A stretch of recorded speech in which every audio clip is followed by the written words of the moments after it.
नमस्कार मैत्रिणींनो, तुमचं स्वागत आहे माझ्या चॅनलमध्ये। आता उन्हाळा सुरू होत आहे आणि आपली सगळ्यांची लगबग सुरू असेल ती म्हणजे कोणती? वर्षभर धान्य साठवण्याची। गहू, तांदूळ, बाजरी, डाळी वगैरे सगळं नीट नेटकं साठवल्या नाही तर त्यांना लवकर कीड लागते, जाळी होते किंवा ते खराब होतात। आजच्या व्हिडिओमध्ये मी तुम्हाला अशा काही पारंपरिक आणि आधुनिक पद्धती सांगणार आहे ज्याचा वापर करून तुम्ही तुमचं धान्य अगदी वर्षभर सुरक्षित ठेवू शकतात। यांमध्ये आपलं घरगुती उपाय येतात किंवा आपण बाजारांमधनं काही औषधं वगैरे आणतो तर ते सुद्धा येतं। तर सविस्तर माहिती मी तुम्हाला आज देणार आहे, त्यासाठी तुम्हाला व्हिडिओ शेवटपर्यंत बघायचा आहे। व्हिडिओ आवडला तर व्हिडिओला लाईक, शेअर आणि आपल्या चॅनलवर नवीन असाल तर चॅनलला सबस्क्राईब नक्की करायचं आहे आणि मला एक कमेंट करून सांगायचं की तुम्हाला माझा व्हिडिओ कसा वाटलाय ते। तर मैत्रिणींनो, सगळ्यात पहिली पद्धत येते ती म्हणजे हा आपला कडुलिंबाचा पाला। म्हणजे तुम्हाला माहिती असेल की आपल्या आजी, काकू, मावशी वगैरे सगळ्या ज्या जुन्या आपल्या माता भगिनी होत्या त्या सगळ्या कडुलिंबाच्या पानाचा वापर करायच्या। तर मैत्रिणींनो, ही अगदी पारंपरिक पद्धत आहे, अगदी जुनी पद्धत आहे जी माझ्या आजीकडनं मी शिकलेली आहे। माझ्या आजीने मला हे लहानपणी सांगितलेलं तीच ही पद्धत आहे। तर सगळ्यात आधी आपण पाहणार आहोत पारंपरिक पद्धत ती म्हणजे आणि सगळ्यात सुरक्षित पद्धत सुद्धा, यामध्ये कुठल्याही प्रकारचा धोका नसतो, ते म्हणजे कडुलिंबाचा पाला। तर तुम्ही सगळं असं विचार करत असाल की हा कोरडा कडुलिंबाचा पाला काय करून घेते? तर मैत्रिणींनो, कडुलिंबाचा पाला कडधान्यामध्ये टाकण्याची एक सुरक्षित पद्धत आहे ती म्हणजे कडुलिंबाचा पाला आणल्यानंतर तो स्वच्छ आधी पाण्याने धुवायचा, त्यानंतर तो सावलीमध्ये छान सुकवायचा। तो ओला नसावा, कारण याच्यामध्ये जर ओलावा राहिला तर धान्य खराब होण्याची शक्यता असते। त्यामुळे हा पाला स्वच्छ धुवून वाळवून सुकवून मग तुम्ही ज्या पिंपात किंवा डब्यात धान्य साठवणार आहात त्यामध्ये आधी धान्य टाकायचं, त्यानंतर कडुलिंबाचा पाला टाकायचा, त्यानंतर परत धान्य टाकायचं, थोडा कडुलिंबाचा पाला टाकायचा आणि सर्वात वरती पाला पसरून ठेवायचा। त्याचा फायदा काय होतो? कडुलिंबाचा कडूवास आणि त्यामधील नैसर्गिक गुणधर्मामुळे कीड, आळ्या, मुंग्या धान्याला लागत नाही। हे पूर्णपणे नैसर्गिक असल्या कारणाने धान्य गुणवत्तेमध्ये कोणताही परिणाम होत नाही, म्हणजे धान्य कडू होत नाही, काही नाही। हे नैसर्गिक पद्धत आहे, तिचा तुम्ही अतिशय चांगल्या पद्धतीने वापर करू शकता। तुम्हाला जर हा कडुलिंबाचा पाला असाच टाकायचा नसेल, धान्य दळताना त्यामध्ये जात असेल, तर मित्रांनो तुम्ही एक सुती पातळ कपडा घेऊन त्यामध्ये तो बांधून आणि पुटल्या पुटल्या करून तुम्ही ठेवू शकतात, म्हणजे त्याचा वासही बाहेर जात राहील आणि तुमचं धान्यही खराब होणार नाही। तर ही पहिली होती पारंपरिक पद्धत। त्यानंतर या सगळ्या पद्धती मी तुमच्या समोरच ठेवणार आहे, तुमच्या समोरच असणार आहेत त्यामुळे शेवटपर्यंत नक्की बघा। त्यानंतर मैत्रिणींनो, दुसरी येते ती म्हणजे ही बोरिक पावडर। ही बोरिक पावडर तुम्हाला तुमच्या जवळच्या बाजारात म्हणजे मेडिकलमध्ये, दुकानात किंवा बाजारात तुम्ही जात असाल तिथे सुद्धा मिळू शकते। गहू, तांदूळ, बाजरी यासाठी तुम्ही हे वापरू शकता, डाळींना बोरिक पावडर वापरू नका। दुसरी महत्वाची पद्धत म्हणजे ही असते, जशी पारंपरिक पद्धत कडुलिंबाचा पाला झाला, त्यानंतर दुसरी पद्धत आहे बोरिक पावडर, जी मेडिकलमध्ये सहज उपलब्ध होते। तिचा वापर कसा करायचा? 1 किलो बोरिक पावडर साधारण 50 ते 100 किलो धान्याला पुरेशी होते। तर तुम्ही 30 किलो जर आणत असाल, 30 किलो 40 किलो जर धान्य तुम्ही आणत असाल तर त्यासाठी ही एवढी बोरिक पावडर खूप होते।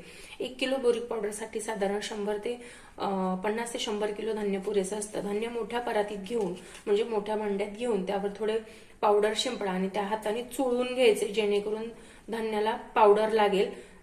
त्यानंतर तुम्हाला एक सावधानगिरी बाळगायची, बोरिक पावडर लावलेले धान्य वापरण्यापूर्वी 2-3 वेळा पाण्याने स्वच्छ धुवून घेणे अत्यावश्यक आहे। ही पद्धत प्रामुख्याने गहू आणि तांदूळ यासाठी उत्तम मानली जाते, या दोन्हींसाठी।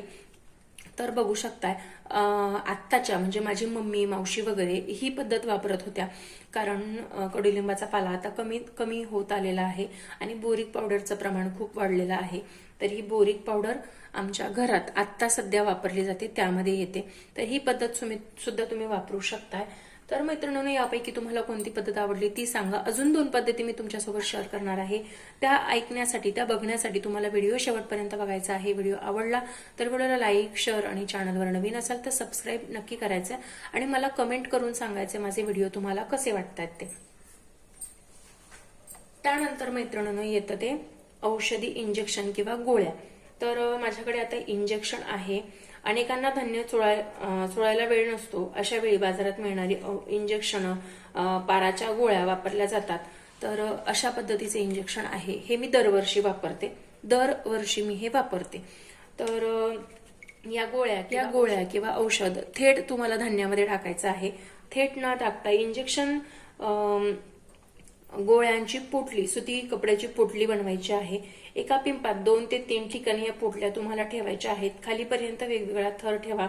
महत्वाची टीप, हे औषध विषारी असून शक्यतो लहान मुलांपासून तुम्हाला लांब ठेवायचं आहे. बघू शकता यामध्ये कशा पद्धतीचं इंजेक्शन येतं तेही मी तुम्हाला सांगणार आहे. हे बघू शकता असं कपड्यामध्ये इंजेक्शन येतं. ते तुम्हाला फक्त फोडून टाकायचं आहे. ही पोटली ऑलरेडी आहे, तर तुम्हाला फक्त याचं तोंड थोडंसं फोडायचं आहे आणि ते इंजेक्शन तुम्हाला त्यात टाकायचं आहे. ही पोटली असल्यामुळे कोणत्याही प्रकारची काच आपल्या धान्यामध्ये पडत नाही किंवा धान्य खराब होत नाही. त्यामुळे आवर्जून तुम्ही हे करू शकतात. याला तुम्ही कपडा गुंडाळलात आणि मग ही पोटली फोडली तरी सुद्धा चालू शकतो. अत्यंत गुणकारी हा उपाय आहे. हा मी यूज करते. म्हणजे जसं की कडुलिंबाचा पाला माझी आजी यूज करत होती, बोरिक पावडर माझी मम्मी यूज करत होती आणि आता इंजेक्शन हा पर्याय मी यूज करते. तर 3 पिढ्यांच्या 3 औषधं मी तुमच्यासोबत शेअर केलेले आहेत. पण अजून सुद्धा काही गुणकारी औषधं आहेत जे मी तुमच्यासोबत शेअर करणार आहे.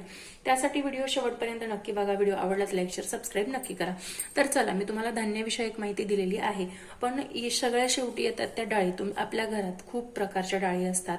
तुरीची डाळ, मुगाची डाळ, हरभऱ्याची डाळ, उडीद डाळ, मसूर डाळ, भरपूर डाळी असतात किंवा कडधान्य असतात, मठ, मूग, चवळी वगैरे वगैरे वगैरे सगळं. तर पहिले आधी लाल माती किंवा राख वगैरे लावून ठेवायचे.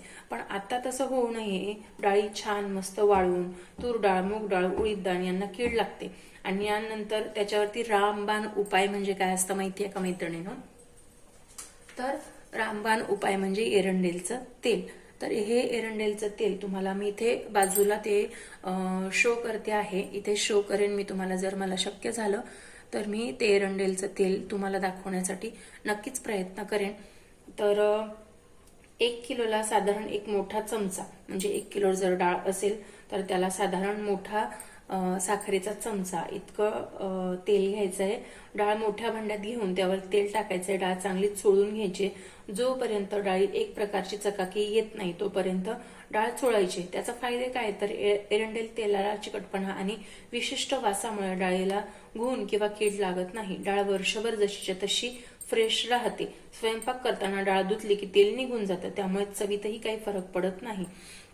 तर अगदी अशा सोप्या सोप्या आणि मस्त मस्त टिप्स होत्या. तर मैत्रिणींनो, अजून काही टिप्स आहेत. धान्य साठवण्यापूर्वी कडधान्य हे 2 ते 3 दिवस तुम्हाला चांगलं वाळवण्यापूर्वी ते कडक उन्हात 2 ते 3 दिवस वाळवून घ्यायचंय. धान्यात ओलावा असेल तर कोणत्याही प्रकारची पद्धत काम करणार नाही. ज्या डब्यामध्ये किंवा पिंपामध्ये तुम्ही धान्य साठवणार आहात तो डबा स्वच्छ आणि कोरडा असावा. शक्य असल्यास हवाबंद डब्याचा वापर करावा. तर मैत्रिणींनो, हा होता धान्य साठवण्याचा काही सोप्या प्रभावी पद्धती. तर तुम्ही यापैकी कोणती पद्धत वापराल?